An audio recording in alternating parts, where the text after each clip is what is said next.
인생이라는 게 말이죠.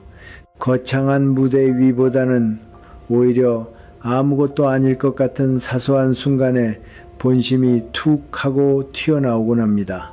저도 이 바닥에서 꽤 오랫동안 일하며 화려한 파티장부터 골목 끝자락 선술집까지 참 다양한 자리에 앉아봤습니다만, 이 사람은 이런 사람이구나 하고 가장 잘 알게 되는 순간은 대개 계산대 앞이더라고요. 맛있게 음식을 먹고 있을 때가 아니에요. 빈 그릇이 치워지고 입가심 찻잔까지 다 비운 뒤 잘 먹었습니다 하며 일어난 바로 그 직후죠.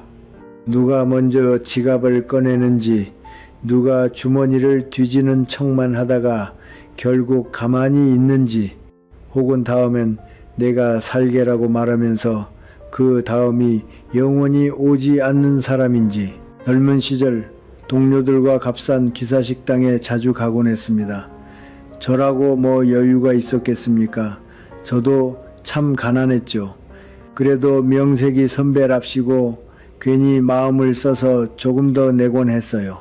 그런데 어느 날부턴가 옥군씨 어차피 오늘도 언니가 낼 거지 라며 농담처럼 당연하게 말하는 사람이 생기더라고요. 처음엔 웃으며 넘겼지만 3번, 4번 반복되다 보니 제 웃음의 온도가 점점 내려가는 게 스스로 느껴지더군요. 똑같은 10,000원짜리 한 장이라도 고마워요 라는 한마디가 곁들여지면 신기하게 마음이 따뜻해집니다.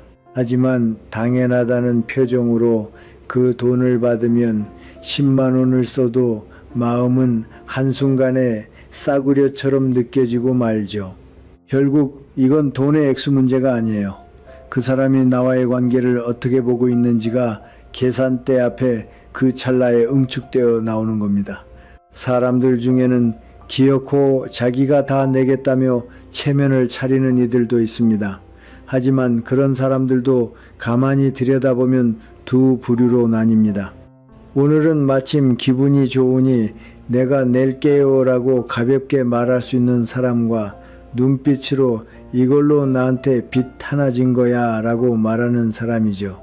후자는 자기가 지불한 만큼 마음속 장부에 꼼꼼히 기록을 해둡니다. 그러다 나중에 무언가 부탁할 일이 생기면 지난번에 내가 대접했잖아 라며 정확하게 청구서를 내밀지요. 제가 보기엔 그런 분들은 대접을 하는 게 아니라 우선 돈을 빌려주고 나중에 이자를 챙기려는 사람처럼 느껴지곤 합니다. 반대로 언제나 더치페이에 집착하는 사람도 참 흥미롭습니다.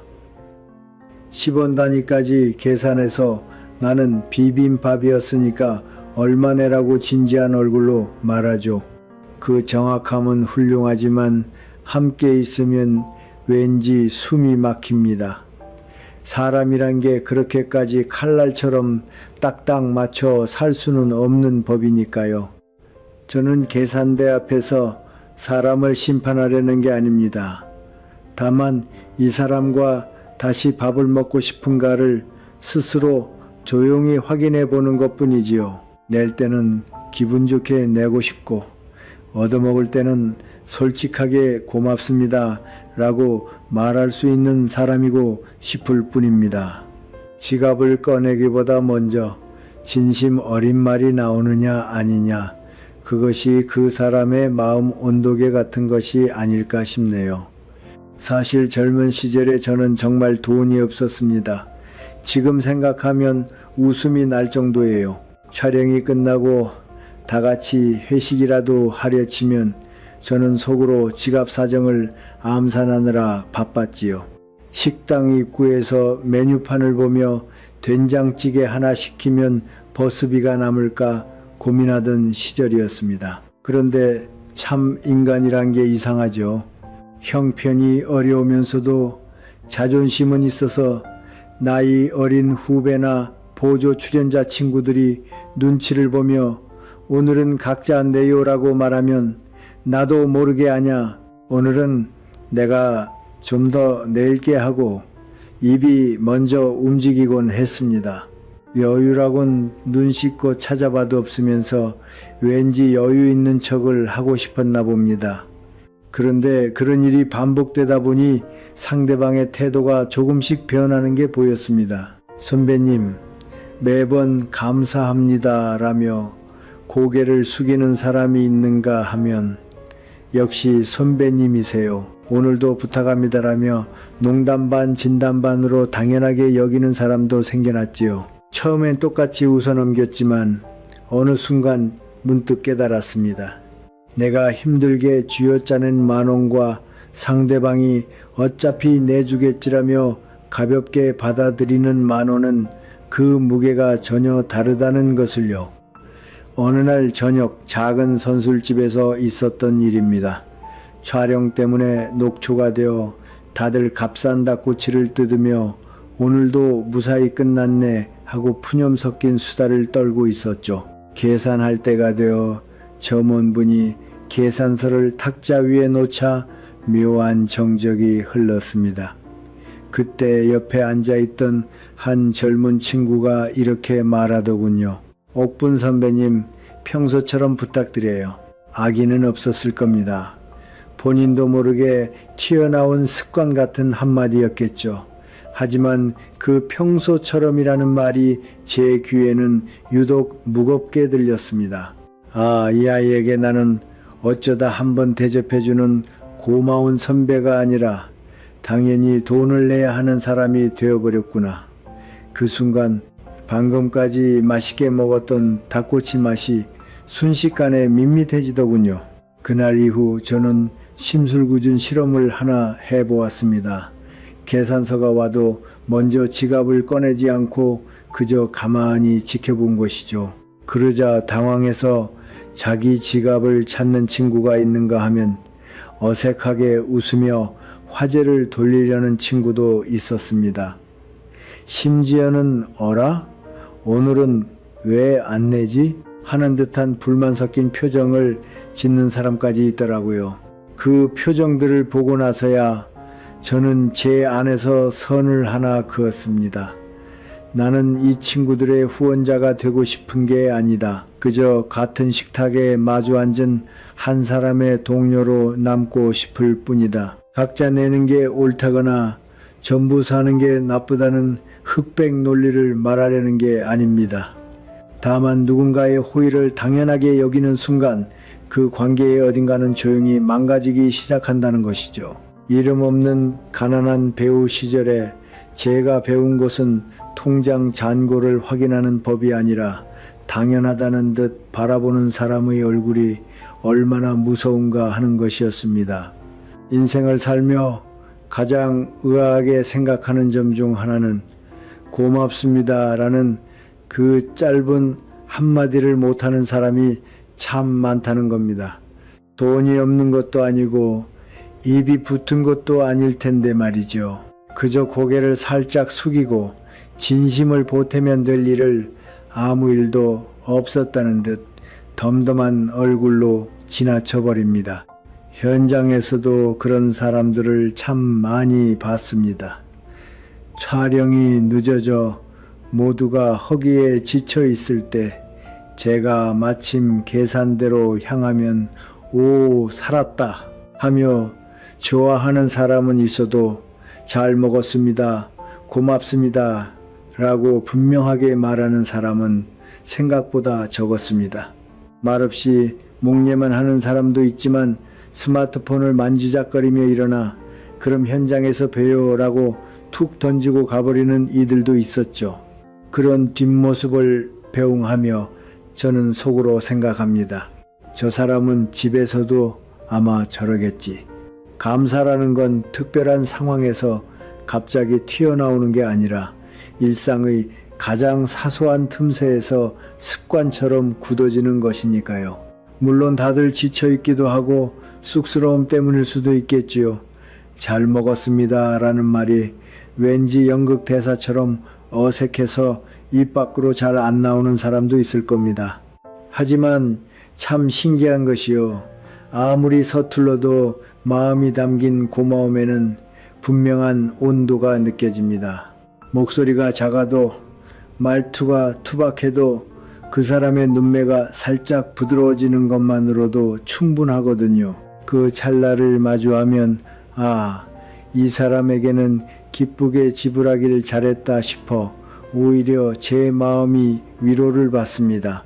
반면 대접받는 것을 당연하게 여기는 사람의 눈은 어딘가 계산적입니다. 오늘도 냈으니 다음에도 내겠지라며 머릿속으로 다음 일정표를 짜고 있죠. 그 눈에는 온기가 없습니다. 제가 오랫동안 기억하는 건 돈의 액수가 아니라 그 당시의 공기입니다. 값싼 국밥 한 그릇이었지만 정말 큰 힘이 됐습니다라고 말해주던 젊은 스태프의 얼굴은 지금도 생생해요. 하지만 비싼 식당에서 대접을 받고도 아무 말 없이 당연한 듯 돌아간 사람의 얼굴은 이제 잘 기억도 나지 않습니다. 인간은 이득과 손해에 따라 움직이는 것 같지만 마지막에 남는 건 그런 수치가 아닙니다. 그때 그 사람이 나의 진심을 어떻게 받아들였는가 하는 감촉뿐이죠. 고맙다는 말을 할 줄 모르는 사람은 누군가의 호의를 받는 것 같지만 사실은 아무것도 받지 못하고 있는 것과 같습니다. 돈만 오갈 뿐 마음은 어디에도 안착하지 못했으니까요. 저는 어느 순간부터 스스로 조용히 규칙을 정했습니다. 2번까지는 괜찮지만 3번이나 기회가 있었는데도 고마움을 모르는 사람과는 조용히 거리를 두자고요. 냉정해 보일지 모르지만 제 마음을 지키기 위해서는 그 정도의 선긋기가 적당했습니다. 베푸는 쪽이나 받는 쪽이나 고맙다는 그 작은 말을 아끼다가는 결국 인생에서 가장 소중한 것을 잃게 되니까요. 제 인생에서 가장 복잡했던 손익계산은 사실 돈 그 자체보다는 부부라는 관계에 있었습니다. 세상에서는 결혼하면 남편이 돈을 벌고 아내가 내조하는 그런 옛날 방식이 여전히 정답인 것처럼 말들 하지만 우리 집은 아시다시피 처음부터 꽤 유별났거든요. 결혼하고 싸우고 별거하고 그러면서도 서류상으론 남남이 되지 않은 채 묘한 거리감을 유지하며 긴 세월을 보냈습니다. 겉에서 보면 참 희한한 부분에 하고 웃겠지만 당사자들은 아주 진지했답니다. 젊은 시절에 저는 누군가에게 부양받는다는 상태에 본능적인 거부감이 있었습니다. 배우라는 직업을 가진 이상 내 밥벌이만큼은 내 손으로 챙기고 싶었거든요. 그러지 않으면 일터에서도 왠지 떳떳하게 고개를 들 수 없을 것 같았죠. 누군가에게 생활비를 얻어 쓰다 보면 그 사람의 눈치뿐만 아니라 세상의 공기까지 살피며 살아야 하니까요.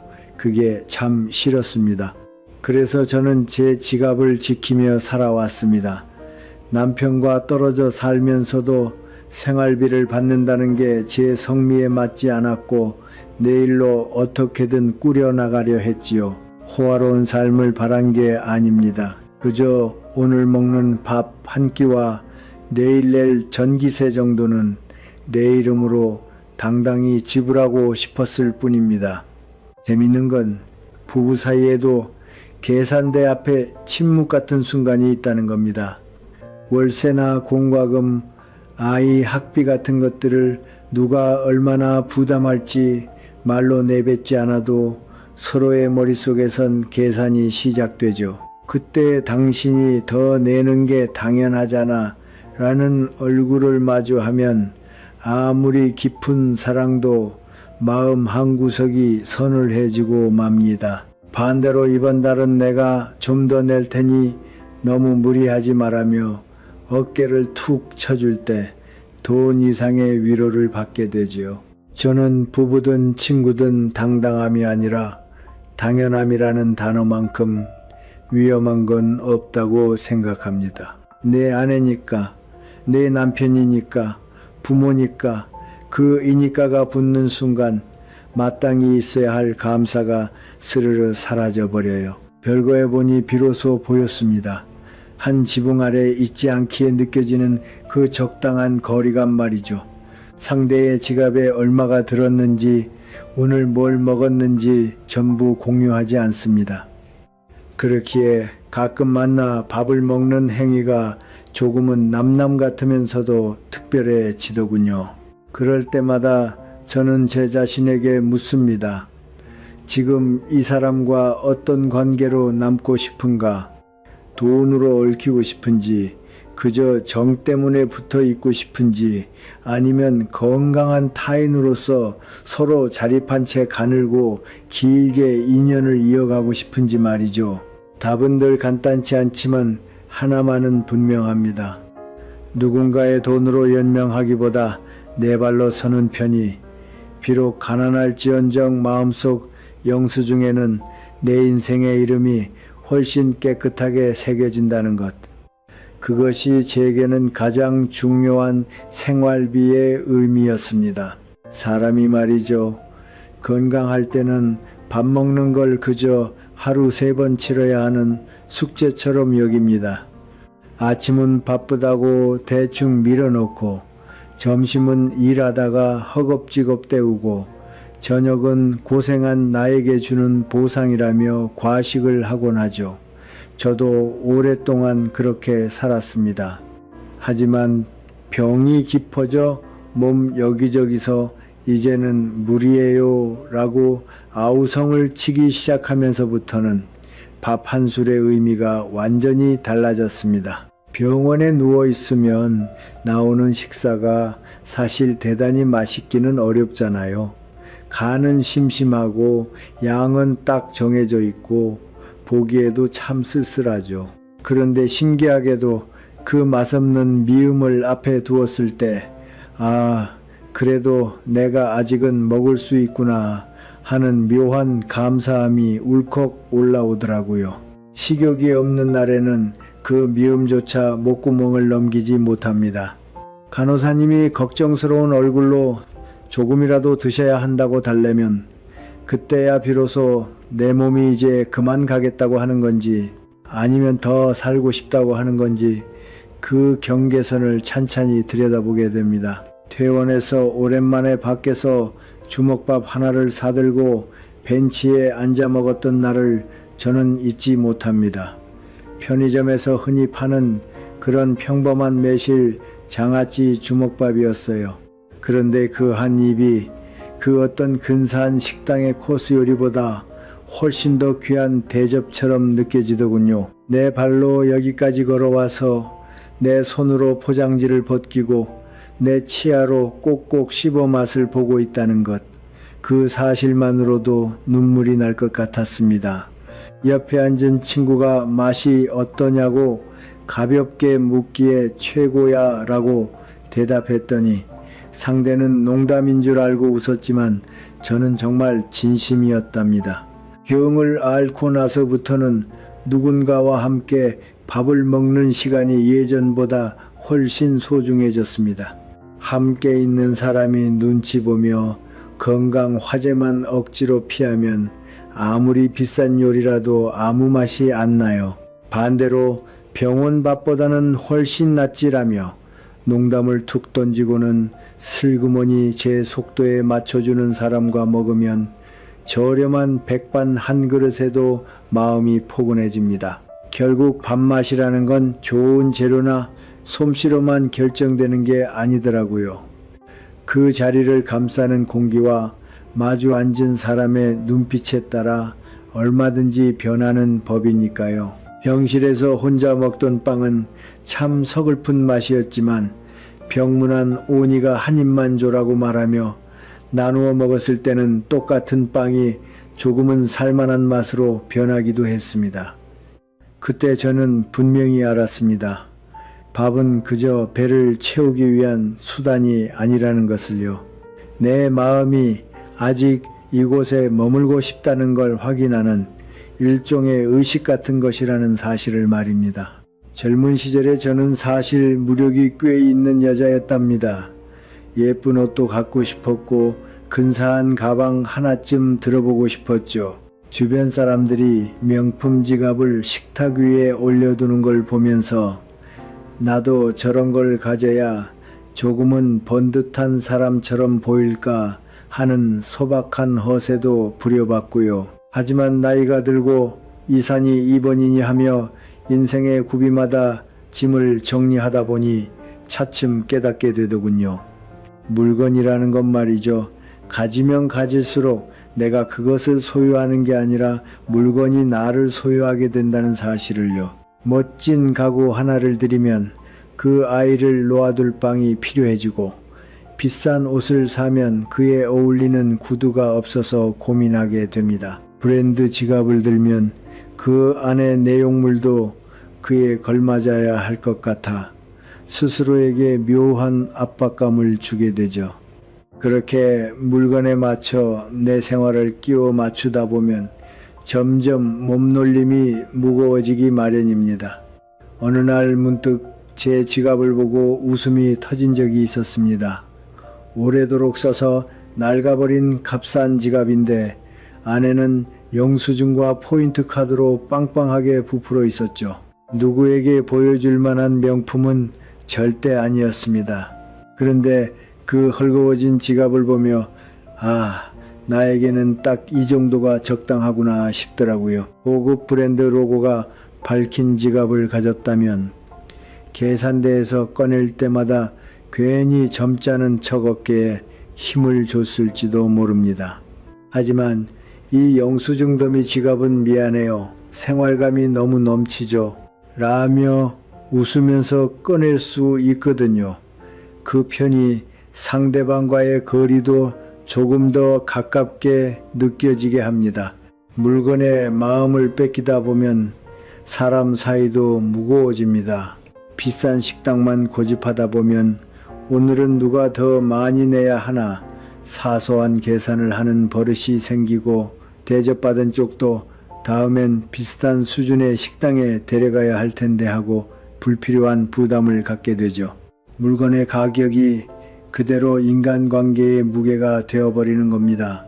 그래서 저는 언제부턴가 되도록 몸 가볍게 살고 싶다고 생각하게 되었습니다. 옷도 그릇도 가구도 최소한으로요. 고급스러운 것보다는 손질하기 편하고, 망가져도 어쩔 수 없지 하고 웃으며 버릴 수 있는 것을 고릅니다. 그렇게 하면 신기하게도 사람 사귀는 일이 참 가벼워져요. 친구를 집에 초대해도 우리 집엔 비싼 소파도 없고 근사한 대접도 못하지만 그래도 괜찮다면 놀러와라고 당당하게 말할 수 있죠. 상대 또한 부담 없이 찾아오게 되고요. 서로 잘난 체 할 필요가 없으니 대화의 내용도 조금씩 더 솔직해집니다. 물건을 줄인다는 건 단순히 청소를 하는 게 아니라 이 사람과 장식 없이 마주할 수 있는가를 시험하는 일이기도 합니다. 화려한 식탁보나 멋진 유리잔은 없어도 좋습니다. 대신 있는 그대로의 내 모습과 조금 식어버린 차 한 잔, 그리고 편의점 과자 몇 봉지만 있으면 충분해요. 그런 소박한 시간을 좋다라고 말해주는 사람이 결국 마지막까지 곁에 남는 사람이 아닐까 싶습니다. 제가 오랫동안 사람들을 지켜보며 남몰래 흥미롭게 여기는 게 하나 있는데, 바로 손익계산이 빠른 사람과 느린 사람의 차이입니다. 누가 더 똑똑하다거나 누가 옳다는 이야기는 아니에요.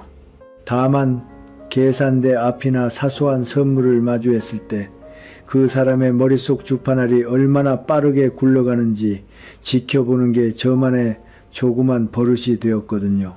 계산이 빠른 사람은 참 유능합니다. 술자리가 끝나면 바로 계산기를 두드려 한 사람당 얼마씩이네 하고 정확하게 나누죠. 지난번에 누가 더 많이 냈는지도 똑똑히 기억해서 저번에 당신이 냈으니 오늘은 내가 조금 더 낼게라며 공평함을 지킵니다. 그 자세 자체는 참 훌륭해요. 하지만 너무 완벽한 공평함만을 관철하려다 보면 신기하게도 그 자리에 감돌던 공기가 살짝 차가워지곤 합니다. 이걸로 빚없는 거야 라는 말을 들으면 왠지 모르게 마음 한구석에 아, 이거는 끝. 영수증에 확인 도장 찍었네 하는 기분이 들거든요. 인간관계라는 건 영수증으로는 도저히 나눌 수 없는 좀 어설픈 여백 같은 게 있어야 편해지는 법인데 말이죠. 반면에 계산이 느린 사람은 대개 세세한 일을 잘 기억하지 못합니다. 어라, 저번에 내가 냈던가, 당신이 냈던가 하며 고개를 갸웃거리다가도 에이, 뭐 어때? 오늘은 내가 낼게 하고 넘겨버리죠. 그런 사람을 보며 손해보고 사내라고 말하는 이들도 있겠지만 저는 오히려 저 사람 마음속에는 아직 여유라는 게 남아있구나 싶어 안심이 됩니다. 물론 모든 걸 한 사람에게만 떠넘겨서는 안 되겠지요. 늘 한 사람만 지불하고 상대방은 그걸 당연하게 여기면 그 관계는 결국 무너지고 맙니다. 하지만 이 정도 손해는 기억하지 않아도 괜찮아 라고 생각할 수 있는 마음의 여유가 인생을 조금 더 부드럽게 만들어 준다고 믿어요. 예전에 함께 일했던 스태프 중에 이런 사람이 있었습니다. 늘 허둥대느라 계산대 앞에서 지갑 찾기에 바쁜 사람이었죠. 제가 몇 번 먼저 계산하며 나중에 주면 되라고 하면 매번 잊어버리곤 했어요. 그런데 어느 날 제가 몹시 우울해하고 있을 때 그 친구가 편의점 봉투를 흔들며 달려오더니 옥분 선배님, 이거 지난번 빚이에요 라며 따뜻한 찐빵 하나를 내밀더라고요. 값으로 따지면 제가 냈던 돈들이 훨씬 많았을 겁니다. 하지만 그 찐빵 한 개에 저는 왠지 그동안의 모든 것을 다 돌려받은 것 같은 기분이 들었습니다. 계산이 빠른 사람은 손해는 안 보겠지만 예상치 못한 덤을 선물 받을 기회도 적을지 모릅니다. 계산이 느린 사람은 때로 큰 손해를 보기도 하지만 그만큼 타인의 다정함이 불쑥 찾아오는 순간을 맛볼 수 있지요. 저는 말이죠. 완벽하게 이득을 쌓아 올리며 살기보다 뭐 대충 비슷하게 살았나 보다 하고 웃어넘길 수 있는 인생이 제 성미에 맞습니다. 손익계산은 머리보다는 마음속에서 천천히 하는 게 딱 적당해요. 그렇게 해서 남는 것들이야말로 그 사람의 인품이라는 세상에서 가장 큰 재산이 되는 게 아닐까 생각합니다. 인간관계라는 게 말이죠. 대개는 드라마처럼 화려하게 끝나지 않아요. 큰 소리로 싸우고 울며 불며 대문을 쾅 닫고 다시는 안 봐. 같은 대사를 내뱉는 일은 사실 그리 많지 않죠. 실제로는 훨씬 더 수수하고 훨씬 더 적막하게 끝이 납니다. 제가 긴 세월을 살며 실감한 건 인연의 끝은 곧 침묵의 시작이라는 점이었어요. 예전에는 갑자기 연락이 끊긴 사람이 있으면 괜히 제 탓을 하곤 했습니다. 내가 뭔가 실수했나? 그때 그 한마디가 상처가 됐나? 하며 답도 없는 반성회를 혼자서 몇 번이고 열었죠. 하지만 나이가 들어보니 꼭 그런 것만은 아니라는 걸 알게 되더군요. 상대의 생활이 변했거나 마음의 온도가 조금씩 내려가서 어느 날 문득 답장을 할 기력이 없어지는 경우도 있는 법이니까요. 우리 쪽도 마찬가지잖아요. 예전엔 매일같이 만나던 친구의 이름을 휴대폰에서 발견해도 다음에 연락하지 뭐 하고 몇 번이나 미루다 보면 어느덧 몇 년이 훌쩍 지나가 있죠. 싸운 것도 아니고 싫어진 것도 아니에요. 그저 말을 내뱉지 않는 시간이 길어지고 그 침묵이 그대로 인연의 마지막 형태가 되어버리는 겁니다. 재미있는 건 말이죠. 그렇게 자연스럽게 멀어진 인연에 대해 지금의 저는 그리 화가 나지 않는다는 거예요. 아, 저 사람과는 여기까지가 인연이었나 보다 하고 조용히 마음의 장부를 정리할 뿐이죠. 오히려 억지로 전화를 걸어 왜 연락 안 해? 라고 다그치는 게 상대에게나 나에게나 참 가혹한 일이 아닐까 싶기도 하고요. 인연이란 건 물 같은 것일지도 모릅니다. 그릇에서 넘치면 넘친 대로 어딘가로 흘러가고 그릇 자체에 금이 가면 그 사이로 조용히 새어나가는 거죠. 소리도 내지 않고 조금씩 줄어들다가 어느 날 들여다봤을 때 어라 이제 남은 게 없네 하고 깨닫게 되는 것 그뿐인 겁니다. 하지만 말이죠. 그 반대로 긴 침묵을 아무렇지 않게 깨고 불쑥 돌아오는 인연도 있습니다. 몇 년이나 연락이 없다가 어느 날 잘 지내세요 하고 딱 한 줄 메일이 와요. 거기에 살아있어 라고 답하면 그럼 언제 밥이나 먹자며 이야기가 굴러가죠. 오랜만에 만나보면 분명 공백이 있었을 텐데도 대화는 금세 예전 분위기로 돌아갑니다. 이런 사람과는 시간이라는 틈만 벌어졌을 뿐 마음의 문은 닫혀있지 않았던 거예요. 침묵이 끝이 아니라 그저 잠깐의 휴식 시간이었던 거죠. 저는 요즘 억지로 문을 두드리지 않는다는 것을 저만의 작은 규칙으로 삼고 있습니다. 멀어지는 사람은 그대로 배웅하고 굳이 쫓아가지 않아요. 대신 여전히 저를 향해 잘 지내 라고 작게라도 말을 걸어주는 사람들에게는 할 수 있는 한 정성껏 답을 합니다. 그 사람들과 밥 한 끼라도 더 같이 먹을 수 있다면 그걸로 충분하니까요. 인생의 황혼에 남는 건 침묵으로 끝난 인연에 대한 후회가 아니라 그럼에도 계속해서 말을 걸어준 사람들의 온기입니다. 그렇게 생각하면 떠나간 사람을 원망하기보다 아직 곁에 있어주는 사람에게 고맙다고 말하는 편이 훨씬 마음이 편해진답니다. 젊은 시절에 저는 꽤 세세한 것까지 기억하는 편이었습니다. 어느 작품의 출연료는 얼마였고 이 드라마 때는 촬영을 며칠 동안 어떤 스튜디오에서 했는지 같은 것들 말이죠.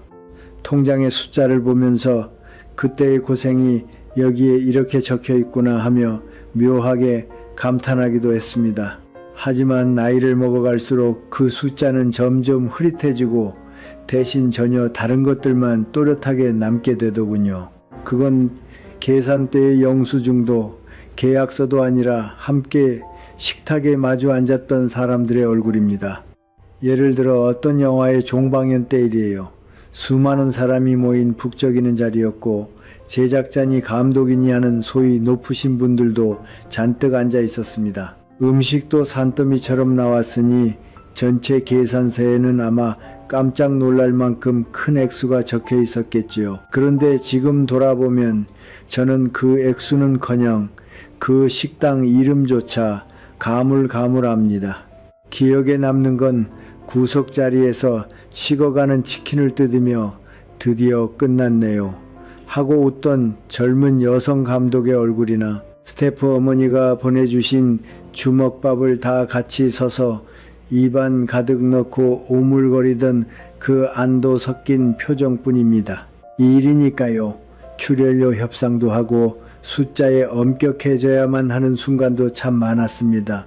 하지만 신기하게도 시간이 흐를수록 얼마를 받았느냐 하는 기억은 깨끗하게 씻겨 내려갑니다. 그 대신 그 현장은 참 고됐지만 저 친구가 있어준 덕분에 버텼지 혹은 그 한마디에 구원받았지 않은 감촉들만 오롯이 남습니다. 식당에서도 마찬가지예요. 고급스러운 곳에 불려가 근사한 접시에 코딱지만큼 담긴 요리를 앞에 두고 맛있네요라며 사교적인 웃음을 지었던 밤도 분명 있었습니다.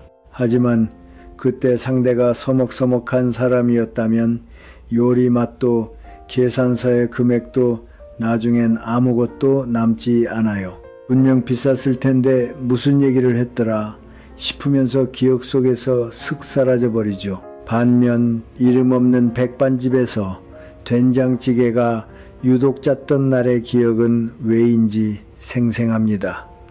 마주 앉아있던 친구가 짜다 짜 하며 인상을 찌푸리다가 둘이서 박장대소를 했던 것, 오늘은 내가 낼게 하며 지갑을 꺼내니 늘 미안해라고 작게 읊조리던 그 친구의 눈빛까지 세밀하게 떠오릅니다. 영수증에는 얼마를 썼는지 정확히 찍혀 나옵니다. 하지만 거기에는 이 돈을 내면서 내가 어떤 기분이었는지는 적혀 있지 않죠. 마음의 영수증에 남는 건 숫자가 아니라 그때의 공기와 얼굴뿐입니다. 병원 침대에 누워 링거줄을 달고 멍하니 천장을 보고 있으면 문득 옛날 촬영 현장이나 식사 자리의 풍경들이 슬라이드 쇼처럼 흘러갈 때가 있습니다. 이 사람, 저 사람, 이제는 이 세상에 없는 사람의 얼굴도, 아직 어디선가 열심히 살고 있을 사람의 얼굴도 뱅글뱅글 떠올랐다 사라지죠. 그 장면들 속에서 계산대에서 누가 얼마를 냈더라 하는 장면은 단 하나도 나오지 않아요. 그저 그때 곁에서 웃어주던 모습과 아무것도 아닌 대화를 나누던 옆모습뿐입니다. 그걸 보고 있자면 내 인생의 계산서는 분명 이런 얼굴 사진들로 가득 차 있겠구나 싶어집니다. 젊은 사람들에게는 잔소리처럼 들리겠지만 돈 걱정도 중요하지만 그만큼 누구와 어떤 얼굴로 밥을 먹고 있는지도 소중히 여기라고 말해주고 싶어요. 마지막에 자기 인생을 돌아볼 때 통장 잔고나 카드 명세서를 떠올릴 사람은 아마 아무도 없을 테니까요. 떠오르는 건 분명 식탁 너머로 맛있다며 웃어주던 누군가의 얼굴일 겁니다. 그래서 저는 계산대 앞에서 지갑을 꺼낼 때마다 늘 스스로에게 작게 묻곤 합니다. 이 영수증 한 장에는 나중에 누구의 얼굴이 함께 새겨지게 될까 하고요. 숫자는 금방 잊히고 영수증은 버려지지만 그 곁에 나란히 서 있던 얼굴은 신기하게도 죽을 때까지 사라지지 않고 남는 법이거든요. 저도 이제 슬슬 인생의 계산을 마칠 때가 가까워지고 있는지도 모르겠습니다. 하지만 여기까지 와서 분명히 말할 수 있는 건 마지막에 남는 건 누가 지불했느냐가 아니라 누가 고맙다고 말해 주었느냐 하는 사실입니다.